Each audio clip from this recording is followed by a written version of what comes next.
Good morning and welcome to Living Local 15. I'm your host, Jessica Williams. Thank you so much for tuning in today. As you can see, I am outside of Longe Optical, which has been around for 75 years, providing advanced care and quality services. And today is a special episode because I'm taking you behind the scenes. We are going inside their lab to see the step-by-step process on how they make really cool digital lenses and glasses right here in Fort Wayne. Are you ready? Let's get started. Fashion, food, and fun. You're watching Living Local 15 with your host, Jessica Williams.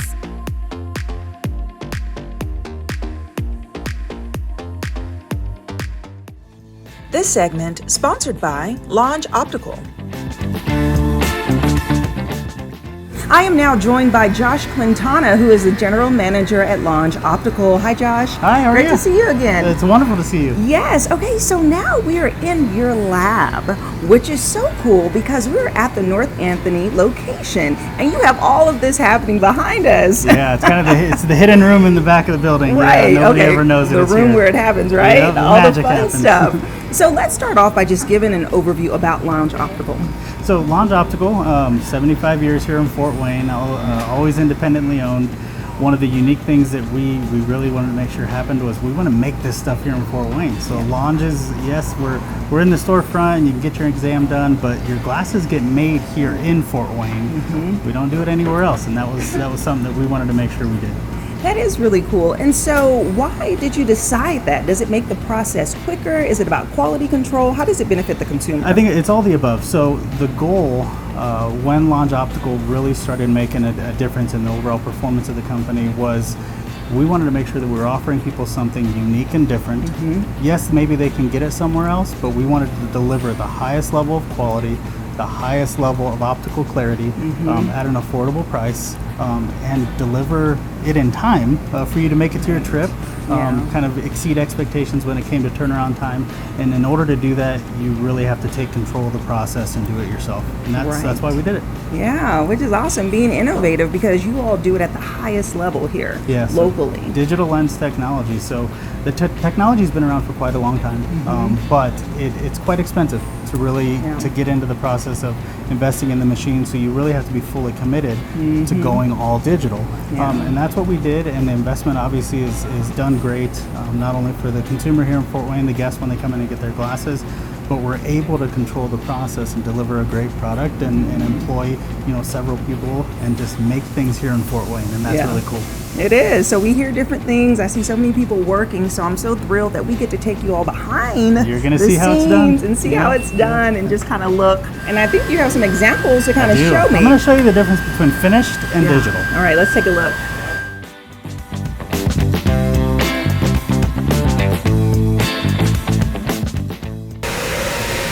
So this is what I'm talking about. So historically, this has always been kind of the bread and butter for most optical locations. It's a finished lens. Mm-hmm. It's made in another factory somewhere.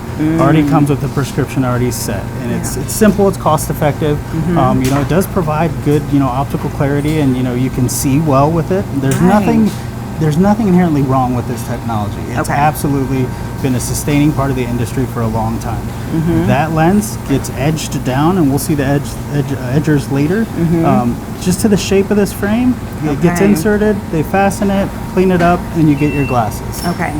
So it's a pretty simple process. Nothing really too difficult or crazy about that. Mm-hmm. Now, what we wanted to do is, if this is available pretty much anywhere else, how do we become different? Well, digital technology is the way to go. And so with digital, you can see it starts with something that these are called pucks for a reason. It looks like a hockey puck, right? There's a lot of material here. Wow. It doesn't have a prescription yet. It's kind of void of its purpose in the moment here.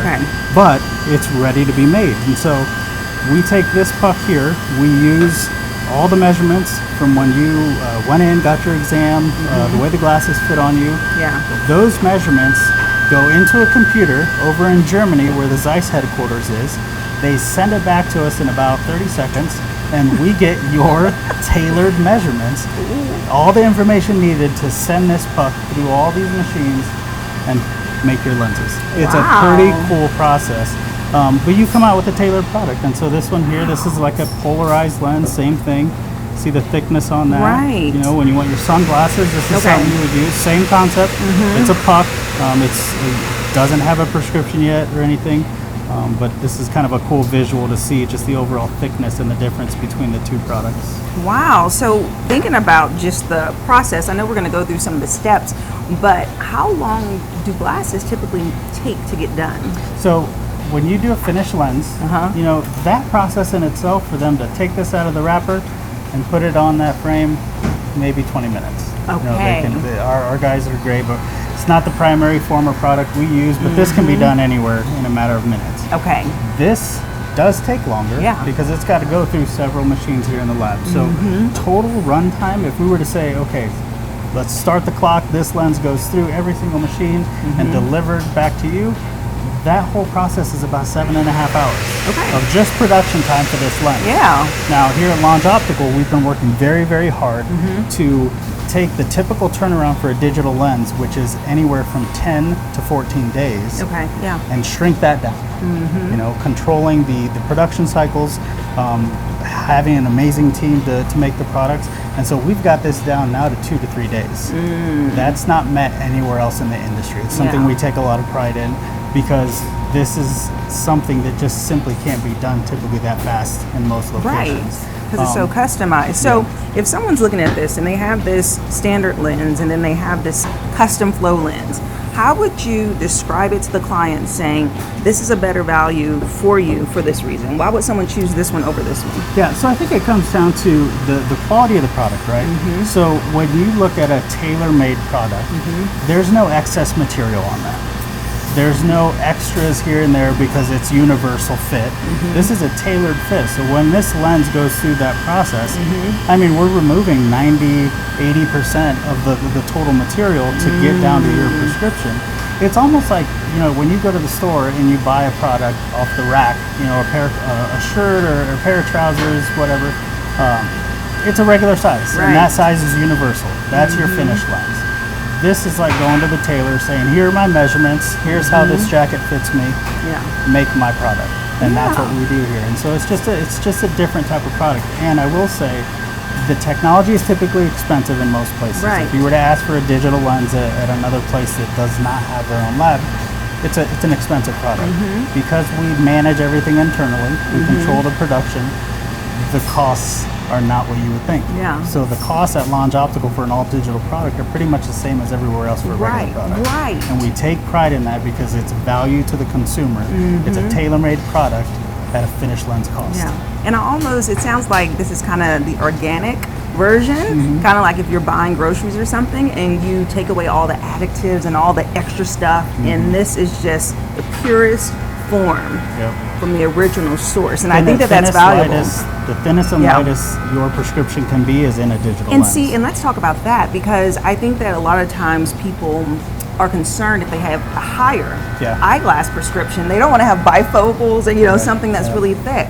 And so I know, for example, when I came here a couple of years ago and was getting a new set of glasses, I went with the digital lenses too, because I have a higher prescription and they thinned it out real nice, and I was satisfied with the final results. So same experience for myself. So you know, I'm gonna tell my business here. You know, I have a minus 250 prescription, which, you know, if I don't have my glasses on, it's pretty much hard to see most stuff around the room. Well, I'd grown up my whole life having kind of edge thickness stick out of the side.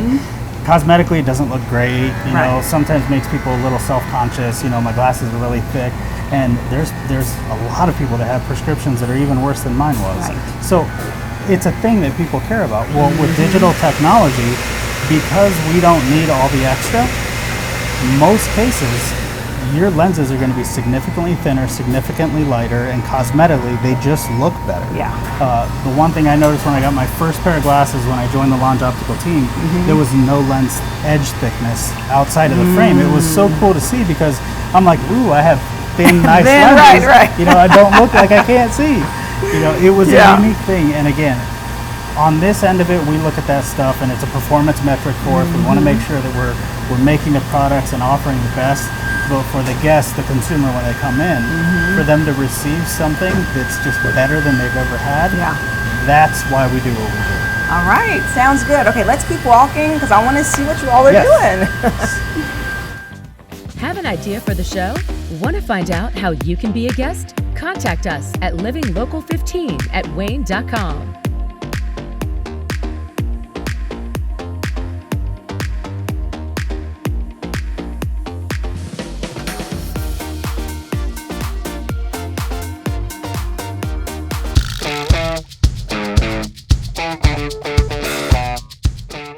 Okay, Josh, what is happening right here? So this is kind of the first station. So that puck that we just talked about, it's got to get mounted on what's called a chuck, right? It's got to be mounted on something to safely get through the rest of the process and go through all of our machines. So what Ian's doing right now is he's basically just putting the truck into the blocker here.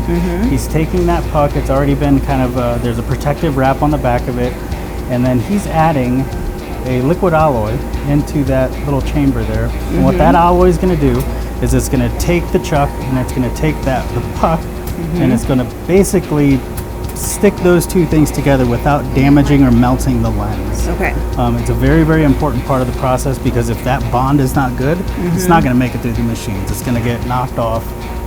It can't withstand, some of the pressure that the puck is going to go throughout this tailoring process. So just a really unique thing, that gets that liquid metal basically turns solid here after a few minutes. Once it cools, it's able to go into the machine, but just a very important part of the whole process. So is it adding the protective layer on it, or is it like... It's bonding it. It's bonding it. It's bonding it to the chuck. So here we have that puck we started with, okay? Wow. It's got this protective film. Now you have your alloy that he just put in there, which bonds it to this chuck here. And this is the piece that's really going to go into the machine and make and to keep it stabilized while it does its cutting and its work. Okay, very cool. Let's keep going.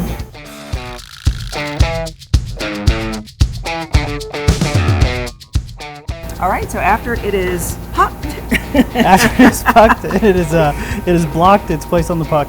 Now it's ready to go through the process of getting that prescription into it. So we talked about how that prescription and those measurements go to the supercomputer. It comes back. Now we have all your measurements, specific specifications. You take that puck and it gets placed into what's called the generator. Okay. So this generator is essentially like a diamond cutting CNC machine, but it is basically taking all of those measurements and grinding your prescription, or cutting, I should say, your prescription into the lens. So it goes in looking like this, right? Right. What we just saw. And then it ends up coming out looking like this. Wow. So if you compare the two, we've got quite a big difference in just the amount of material that's left on that lens. Yes. It is opaque in nature, obviously, because it just got cut down. Right.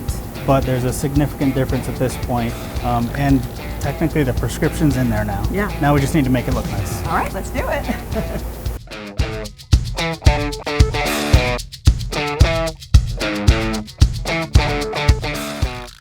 All right. So we've ground the lens down, but as you noticed, it looked kind of matte finish, right? Because it's obviously taken that shiny coating off and ground that prescription, and so it needs to be polished. So what Ian's working on right now is he's applying the correct polishing pad based on that individual's prescription and that individual's lens, because it does vary.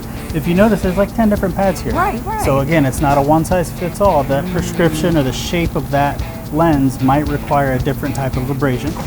So he's putting the pucks in there. Again, they're kind of up underneath these little umbrellas here. Right. And then it's going to go in there. It's going to spin at a high rate, but then there's polish flying everywhere. So if you notice, this is probably the messiest station here. Yeah. But it's because that polish needs to be, basically these jets are just spraying polish everywhere, so it doesn't generate heat.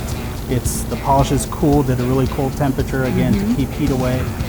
But the shine of the lens is being reapplied to that puck itself.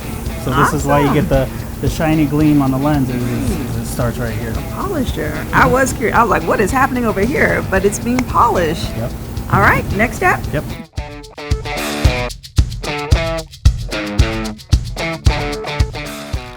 All right, next machine. Next thing is very important, right? So we took that lens, we did all kinds of things to it over there on that side, but it's porous, right? Right. So there's openings on the outside of that lens. So what Larry is working on here, he's using what's called a backside coater, and this is taking that lens and putting a very hard coating on that side of it that was just ground into. And it's a protective layer, but it also allows for the next phase of this process, which is where the anti-reflective coatings are put on, to actually happen. It needs something to bond to because that lens is not strong enough before it gets to here. So kind of a unique little process, but it's pivotal to the whole experience. If this process isn't done well, your lenses will begin to crack, they'll scratch, the coatings will come off a lot sooner than they should.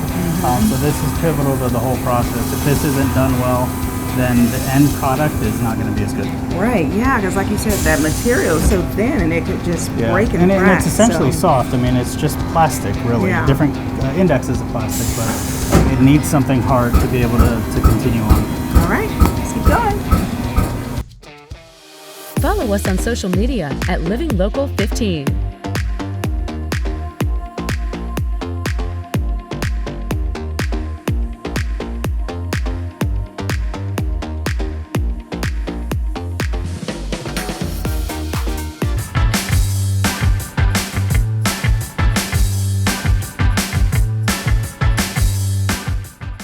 Okay, so we're in a new lab. This place is so big. Yeah, it's a different room now. Yes. So this room is our anti-reflective lab. And so the anti-reflective coatings that make those lenses look really nice when you're outside or on camera, you don't get all that reflection. This is where it happens in this room here. So several different phases of this process. Obviously we won't go into all the nerdy details, but the thing to take away and remember here is that when the lenses come in here, they're still yet kind of unprotected. They're fragile to a certain degree, and so what Brandon and Nick and the rest of the team help out in here with is they take these lenses and they clean them. I mean, they go through several different phases of not only a basic hand and cleaning inspection, making sure there's no scratches, no imperfections in the lenses, to an ultrasonic cleaner over here, which uses 3 different types of water and some heat to be able to, again, remove any impurities out of that lens. And then they got to be dried after they come out of there, right? And so they go into our dryers over here where they sit in there for about 90 minutes and removing all moisture from that lens. So at this point, that lens is almost there. It's about 80% the way there, but there's one other big thing that it needs to do, and it needs to go into a vacuum chamber where all the coatings are applied. And so it's a unique thing that I won't take all the thunder for here. I think this is Brandon's area that he's going to talk about because he knows so much more about it than I do. But this is where the magic happens. This is where the magic happens. Well, let's bring Brandon in, who is the AR tech, right, in this lab. That's correct. Hello. Okay, so let's talk about your job. Tell me about this process of adding the polish and how careful you have to be. Definitely. So like Josh mentioned, the lenses have to be extremely clean before they go into the AR machine, because what's going to happen in there is it's going to get different deposition levels of compounds, chemicals that are burned essentially with an electron beam that gets as hot as 2,000 degrees Celsius or about 3,600 degrees Fahrenheit. Okay. And it's going to deposit these different chemicals in nanometer levels. So it's going to sandwich them onto the lenses once they go in. So once they go into the machine, and this batch just came out, so I can actually go ahead and pull this out. Okay, This gives you an insight into the inner workings of the AR machine. And once these lenses come out, they have essentially gotten many different compounds. A few of them are zirconium oxide, silicon oxide, or I should say, I'm sorry, they are dioxides, magnesium fluoride, and then a couple other compounds, which one is called an ITO, which is, it prevents static electricity and also helps remove and let any debris or dirt fall off of the lenses. As well as, one of the last layers that goes on is a hydrophobic layer, which is going to help water prevent from sticking onto the lenses. Okay. So once I bring them out and they came out of the AR machine, I'm just going to simply, one by one, carefully remove these lenses and put them into a tray that shows which tray out in the lab that they correspond to, so that we can return them correctly to the correct frame and the correct patient. So all right. Wow. I can go ahead and do Very a couple surgical. for you.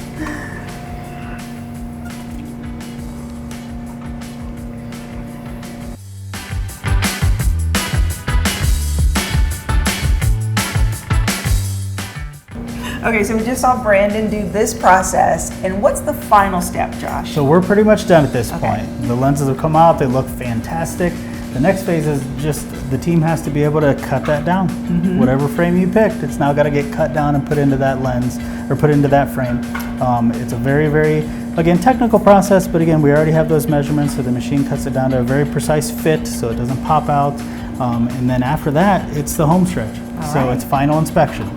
There's a team that looks at every single order that comes through. They have an inspection card in front of them. They're just making sure that everything you ordered is done on your order.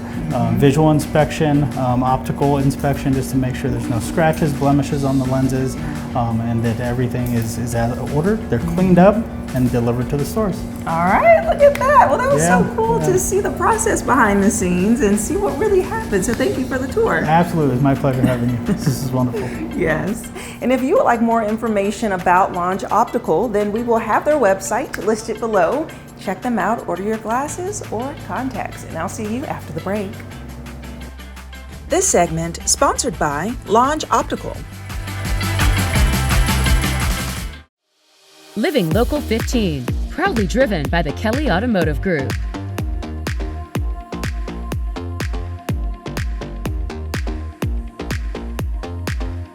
Well, that's our show for today. Thank you so much for tuning in. And remember, you can always catch up on episodes and segments of Living Local 15 by going to WANE.com, downloading the WANE app, and also checking us out on YouTube. And I'll leave you with this. It's never too late to live your best life, so start living it today. And I look forward to seeing you here tomorrow. Bye-bye.